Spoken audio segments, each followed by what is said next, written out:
All right, Halloween's just a couple of days away, and of course, there's going to be candy literally everywhere. Now, it's unrealistic to say don't eat it, but there are some things you should keep in mind before you tear into all of those wrappers. Health and wellness expert Cassie Sobelton is here to weigh in on the topic and help us, sort of moderate our candy intake over the next couple of days. Right, it's all about moderation. All right, so the big issue is with kids, right? Yes. I mean, they tend to not have that sort of level of moderation. How do you get your kids to sort of pace themselves? And is that the right way to go? Yeah, it is. You don't want to completely take away all the candy from them, because there is something about this holiday that revolves around candy and they're excited about it. But sitting down and eating too much candy can have a lot of harmful effects on the child.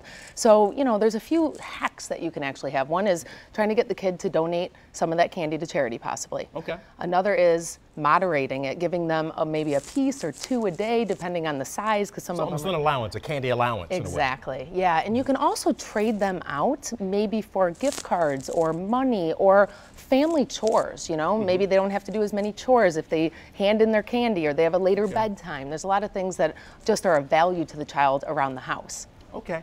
And you mentioned that there's some bad health effects. Now, are you talking long-term health effects, but are there any short-term things that we would be able to see if our child begins to really sort of eat a lot of candy? Yeah, we've all seen the sugar high and then the crash that comes with it. And children get very excited when they have sugar. And so that's the short term. The long term is obesity and heart disease problems and high cholesterol. So, risk increase in the risk for diabetes and long-term health effects. So we don't want them to have that.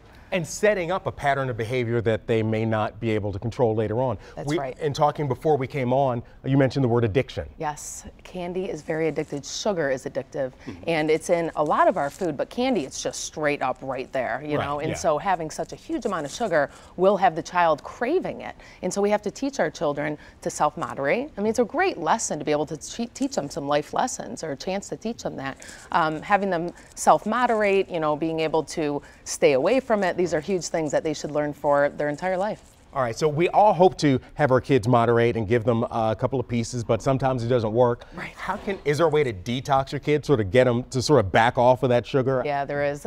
We want to teach children to be able to we want to keep their healthy bacteria in their gut. So candy actually feeds the unhealthy bacteria. Okay. So we can use probiotics. We can use Greek yogurt, the different types of things that have healthy probiotics in them. Drinking a ton of water always helps us detox. And so that's something we should do all the time anyways. But when we're eating that much sugar, it'll really help the body be able to detox. And those are things that you have in the house. Typically, you may have in the house. Something as simple as yogurt is a good first step. That's right. Cassie Sobelton, thank you so much for joining us and giving us a lot to think about as we prepare for Halloween and trick-or-treating. We'll be back with the check of news, weather, and traffic right after this. You're watching 7 Action News this morning on TV 20 Detroit.